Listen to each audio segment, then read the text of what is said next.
ಒಂದು ಸಾರಿ ಸರಿಯಾಗಿ ಯೋಚನೆ ಮಾಡಿ. ನೀವು ಒಂದು ದಿವಸ ಬೆಳಗ್ಗೆ ಎದ್ದು ನಿಮ್ಮ ಆಫೀಸ್ಗೆ ಹೋಗ್ತೀರಾ. ನಿಮ್ಮ ಜಾಗದಲ್ಲಿ ಒಂದು AI ಏಜೆಂಟ್ ಕೂತ್ಕೊಂಡು ನಿಮ್ಮ ಎಲ್ಲ ಕೆಲಸನ ಯಾವುದೇ ಬ್ರೇಕ್ ಇಲ್ಲದೆ, ಯಾವುದೇ ಕಂಪ್ಲೇಂಟ್ ಮಾಡದೆ, ಯಾವುದೇ ಸ್ಯಾಲ್ರಿ ಎಕ್ಸೆಪ್ಟೇಷನ್ ಇಲ್ಲದೆ ಕಂಟಿನ್ಯೂಸ್ ಆಗಿ 24x7 ಕೆಲಸ ಮಾಡ್ತಾ ಇರುತ್ತೆ.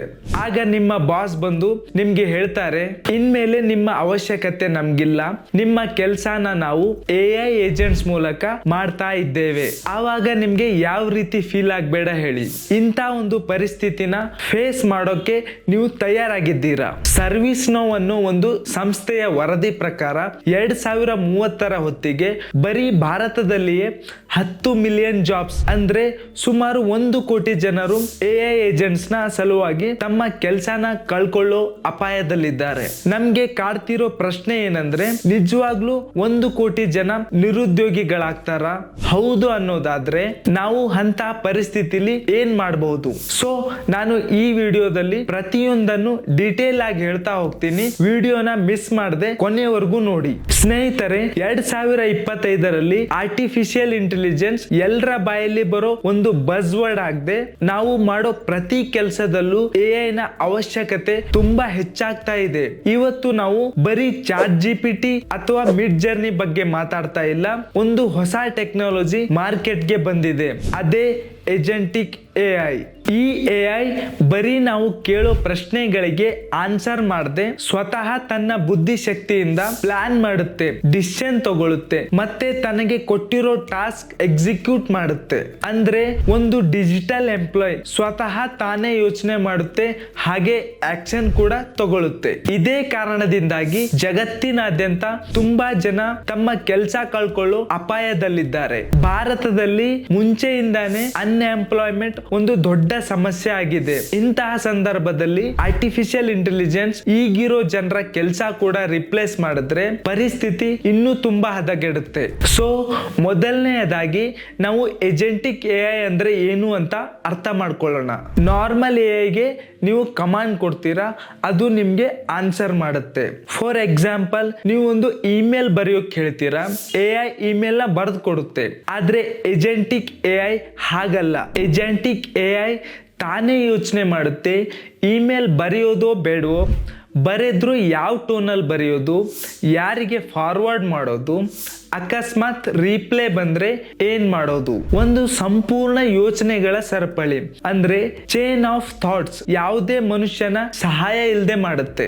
ಯೋಚನೆ ಮಾಡಿ, ಕಸ್ಟಮರ್ ಸಪೋರ್ಟ್ ಏಜೆಂಟ್ ಅಥವಾ ಒಂದು ಬ್ಯಾಕ್ ಆಫೀಸ್ ಎಂಪ್ಲಾಯ್ ನ ಕೆಲಸ ಏಜೆಂಟಿಕ್ AI ಯಾವುದೇ ಬ್ರೇಕ್ ಇಲ್ಲದೆ, ಯಾವುದೇ ಸ್ಯಾಲ್ರಿ ಇಲ್ಲದೆ ಮಾಡಿದ್ರೆ ಕಂಪ್ನಿಗೆ ಏನ್ ಅನ್ಸುತ್ತೆ? ಮನುಷ್ಯನಿಗಿಂತ AI ತುಂಬಾ ಎಫಿಷಿಯಂಟ್ ಇದೆ ಅಂತ ಅನ್ಸುತ್ತೆ. ನಿಮ್ಗೆ ಒಂದು ರಿಯಲ್ ಲೈಫ್ ಎಕ್ಸಾಂಪಲ್ ಹೇಳ್ತೀನಿ. ಇದೇ ನಮ್ಮ ಬೆಂಗಳೂರಲ್ಲೇ ಒಂದು ಇನ್ಶೂರೆನ್ಸ್ ಕಂಪನಿ ತಮ್ಮ ಕ್ಲೇಮ್ ವೆರಿಫಿಕೇಶನ್ ಕೆಲಸನ AI ಏಜೆಂಟ್ ಮೂಲಕ ಟೆಸ್ಟ್ ಮಾಡುತ್ತೆ. ಮೊದಲು 100 ಜನ ಮಾಡ್ತಿದ್ದಂತಹ ಕೆಲಸನ AI ಏಜೆಂಟ್ ಕೇವಲ 10 ಜನರ ಸೂಪರ್ವಿಷನ್ಸ್ ಅಲ್ಲಿ ಮಾಡಿ ಮುಗಿಸುತ್ತೆ. ಅಂದ್ರೆ AI ನಿಂದಾಗಿ 90% ವರ್ಕ್ ಫೋರ್ಸ್ ಕಡಿಮೆ ಆಗುತ್ತೆ. ಸೊ ನೀವೇ ಯೋಚನೆ ಮಾಡಿ, ಇಂಥ ಟೆಕ್ನಾಲಜಿ ಎಲ್ಲಾ ಸೆಕ್ಟರ್ ಗಳಲ್ಲೂ ಬಂದ್ರೆ ಎಷ್ಟು ಜನ ತಮ್ಮ ಕೆಲಸ ಕಳ್ಕೊಳ್ಳೋ ಸಾಧ್ಯತೆ ಇದೆ ಅಂತ. ಬನ್ನಿ, ಯಾವ್ಯಾವ ಸೆಕ್ಟರ್ ಗಳಲ್ಲಿ AI ಎಫೆಕ್ಟ್ ನಿಂದಾಗಿ ಜನ ಕೆಲಸ ಕಳ್ಕೊಳ್ಳೋ ಸಾಧ್ಯತೆ ಇದೆ ಅಂತ ನೋಡೋಣ. BPO ಹಾಗೂ ಬ್ಯಾಕ್ ಆಫೀಸ್ ಕೆಲಸಗಳೇ AI ನ ಮೊದಲ ಟಾರ್ಗೆಟ್. ಅಂದ್ರೆ ಡೇಟಾ ಎಂಟ್ರಿ, ಕಸ್ಟಮರ್ ಸಪೋರ್ಟ್, ಯಾರಾದ್ರೂ ಆನ್ಲೈನ್ ಅಲ್ಲಿ ಕ್ವೈರಿ ರೇಸ್ ಮಾಡಿದ್ರೆ ಅದನ್ನ ಚಾಟ್ ಮೂಲಕ ರೆಸ್ಪಾನ್ಸ್ ಮಾಡೋದು, ಇವೆಲ್ಲವನ್ನ AI ಸುಲಭವಾಗಿ ಮಾಡುತ್ತೆ. ಲಾಜಿಸ್ಟಿಕ್ಸ್ ಹಾಗೂ ಸಪ್ಲೈ ಚೈನ್ಸ್ ಅಲ್ಲಿ AI ರೂಟ್ ಪ್ಲಾನಿಂಗ್ ಹಾಗೂ ಇನ್ವೆಂಟರಿ ಮ್ಯಾನೇಜ್ಮೆಂಟ್ ಕೆಲಸನ ತುಂಬಾ ಈಸಿಯಾಗಿ ಮಾಡುತ್ತೆ. ಬ್ಯಾಂಕಿಂಗ್ ಹಾಗೂ ಇನ್ಶೂರೆನ್ಸ್ ಸೆಕ್ಟರ್ ಅಲ್ಲಿ ಕ್ಲೇಮ್ ವೆರಿಫಿಕೇಶನ್, ಅಂದ್ರೆ ನೀವು ಯಾವ್ದಾದ್ರೂ ಹೆಲ್ತ್ ಇನ್ಶೂರೆನ್ಸ್ ಅಥವಾ ಇನ್ಯಾವುದೋ ಒಂದು ಇನ್ಶೂರೆನ್ಸ್ ನ ಕ್ಲೇಮ್ ಮಾಡ್ತೀರಾ, ನಿಮ್ಮ ಡಾಕ್ಯುಮೆಂಟ್ಸ್ ನ AI ವೆರಿಫಿಕೇಶನ್ ಮಾಡುತ್ತೆ ಹಾಗೂ ಫ್ರಾಡ್ ಡಿಟೆಕ್ಷನ್ ಕೂಡ ಮಾಡುತ್ತೆ. ಇದನ್ನೆಲ್ಲ ಯಾವುದೇ ಹ್ಯೂಮನ್ ಸಪೋರ್ಟ್ ಇಲ್ಲದೆ AI ಆಲ್ರೆಡಿ ಮಾಡ್ತಾ ಇದೆ. ಹೆಲ್ತ್ ಕೇರ್ ಹಾಗೂ ಎಜುಕೇಶನ್ ಸೆಕ್ಟರ್ ಗಳು ಸದ್ಯ ಸದ್ಯಕ್ಕೆ ಸ್ವಲ್ಪ ಸೇಫ್ ಅಂತ ಕನ್ಸಿಡರ್ ಮಾಡಬಹುದು. ಯಾಕೆಂದ್ರೆ ಇಲ್ಲಿ ಮನುಷ್ಯನ ಕರುಣೆ, ಕಾಳಜಿ, ಸಹಾನುಭೂತಿ, ಎಮೋಷನ್ಸ್ ಇದನ್ನೆಲ್ಲ AI ರಿಪ್ಲೇಸ್ ಮಾಡೋಕ್ಕಾಗಲ್ಲ. ಆದ್ರೆ ಸಪೋರ್ಟಿವ್ ರೋಲ್ಸ್ ಇಲ್ಲೂ ರಿಪ್ಲೇಸ್ ಆಗ್ತಾ ಇವೆ. ಕ್ರಿಯೇಟಿವ್ ಫೀಲ್ಡ್ಸ್ ಅಲ್ಲಿ AI ಒಂದು ಅಸಿಸ್ಟೆಂಟ್ ಆಗ್ಬಹುದೇ ಹೊರತು ಕಂಪ್ಲೀಟ್ ಆಗಿ ರಿಪ್ಲೇಸ್ ಮಾಡೋದು ತುಂಬಾ ಕಷ್ಟ.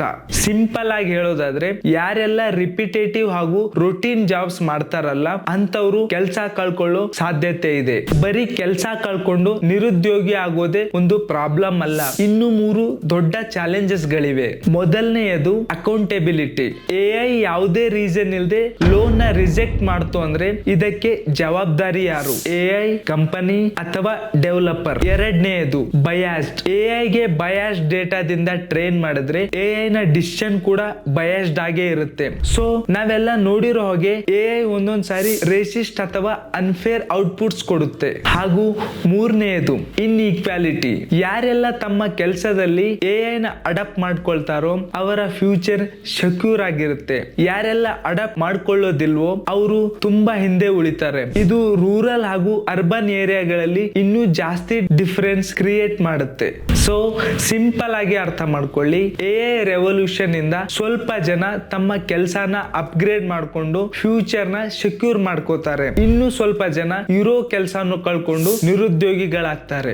ಯಾರೆಲ್ಲ AI ನ ಅಡಾಪ್ಟ್ ಮಾಡ್ಕೊಂಡು ಹೊಸ ಸ್ಕಿಲ್ಸ್ ಕಲ್ತು, for example data analysis, prompt engineering, AI supervision, creativity ಹಾಗೂ ತಮ್ಮ ಲೀಡರ್ಶಿಪ್ ಕ್ವಾಲಿಟಿನ ಅಪ್ಗ್ರೇಡ್ ಮಾಡ್ಕೊಳ್ತಾರೋ ಅಂತವರು ಸೇಫ್ ಅಂಡ್ ಸೆಕ್ಯೂರ್ ಆಗಿರ್ತಾರೆ. ಯಾರೆಲ್ಲ ರಿಪಿಟೇಟಿವ್ ಕೆಲಸಗಳಲ್ಲೇ ಸಿಕ್ಕಾಕೊಂಡು ಸ್ಕಿಲ್ಸ್ ಅಪ್ಗ್ರೇಡ್ ಮಾಡದೆ ತಮ್ಮ ಕೆಲಸ ಸೇಫ್ ಆಗಿದೆ ಅಂತ ಯೋಚನೆ ಮಾಡ್ತಾರೋ, ಬಿಲೀವ್ ಮೀ ಅಂತವರ ಲೈಫ್ ತುಂಬಾ ರಿಸ್ಕ್ ಅಲ್ಲಿ ಇರುತ್ತೆ. ನಾನು ನಿಮ್ಗೆ ಒಂದು ಪ್ರಶ್ನೆ ಕೇಳ್ತೀನಿ, ಅಕಸ್ಮಾತ್ ಮುಂದೊಂದ್ ದಿವಸ ನಿಮ್ಮ ಕೆಲಸನ AI ರಿಪ್ಲೇಸ್ ಮಾಡಿದ್ರೆ ಏನ್ ಮಾಡ್ತೀರಾ? ತಲೆ ಕೆಡಿಸ್ಕೊಂಡು ಕೆಲಸ ಕಳ್ಕೊಂಡು ಮನೇಲೆ ಕೂಡ್ತೀರಾ ಅಥವಾ ಹೊಸ ಸ್ಕಿಲ್ಸ್ ನ ಅಪ್ಗ್ರೇಡ್ ಮಾಡ್ಕೊಂಡು AI ನ ನಿಮ್ಮ ಅಸಿಸ್ಟೆಂಟ್ ಆಗಿ ಮಾಡ್ಕೊಳ್ತೀರಾ? ಸರಿಯಾದ ಉತ್ತರ ಅಡಾಪ್ಟ್ ಮಾಡ್ಕೊಳ್ಳೋದು. ಯಾಕೆಂದ್ರೆ ಇತಿಹಾಸ ನಮ್ಗೆ ಇದನ್ನೇ ಹೇಳ್ಕೊಡುತ್ತೆ. 18ನೇ ಶತಮಾನದಲ್ಲಿ ಕೈಗಾರಿಕಾ ಕ್ರಾಂತಿ ಸ್ಟಾರ್ಟ್ ಆದಾಗ, ಅಂದ್ರೆ ಇಂಡಸ್ಟ್ರಿಯಲ್ ರೆವಲ್ಯೂಷನ್ ಸ್ಟಾರ್ಟ್ ಆದಾಗ ತುಂಬಾ ನೇಕಾರರು ತಮ್ಮ ಕೆಲಸನ ಕಳ್ಕೊಂಡಿದ್ರು. ಆದ್ರೆ ಹೊಸ ಇಂಡಸ್ಟ್ರೀಸ್ ಮತ್ತೆ ಶುರುವಾಯ್ತು. ಯಾವಾಗ ಕಂಪ್ಯೂಟರ್ಸ್ ಗಳು ಬಂತು, ತುಂಬಾ ಜನ ಟೈಪ್ ರೈಟರ್ಸ್ ಗಳು ತಮ್ಮ ಕೆಲಸನ ಕಳ್ಕೊಂಡಿದ್ರು. ಆದ್ರೆ ಕೋಟ್ಯಾಂತರ ಜನರಿಗೆ IT ಸೆಕ್ಟರ್ ಅಲ್ಲಿ ಕೆಲಸ ಸಿಕ್ತು. ಆರ್ಟಿಫಿಷಿಯಲ್ ಇಂಟೆಲಿಜೆನ್ಸ್ ಜೊತೆಗೂ ಇದೇ ಆಗೋದು. ಯಾರು ಅಡಾಪ್ಟ್ ಮಾಡ್ಕೊಳ್ತಾರೋ ಅವರ ಫ್ಯೂಚರ್ ಸೆಕ್ಯೂರ್ ಆಗಿರುತ್ತೆ. AI ಇಂದಾಗಿ ಎಷ್ಟು ಜನ ಕೆಲಸ ಕಳ್ಕೊತಾರೋ AI ಅಷ್ಟೇ ಜನಕ್ಕೆ ಹೊಸ ಕೆಲಸನು ಕ್ರಿಯೇಟ್ ಮಾಡ್ಕೊಡುತ್ತೆ. ಆದ್ರೆ ಯಾರೆಲ್ಲ ಹೊಸ ಸ್ಕಿಲ್ಸ್ ಅಪ್ಗ್ರೇಡ್ ಮಾಡ್ಕೊಳ್ತಾರೋ ಅಂತವರಿಗೆ ಮಾತ್ರ AI ಕೆಲಸ ಕ್ರಿಯೇಟ್ ಮಾಡ್ಕೊಡುತ್ತೆ. ಇತ್ತೀಚಿನ ರಿಸರ್ಚ್ ಗಳು ಇದನ್ನೇ ಹೇಳುತ್ತೆ.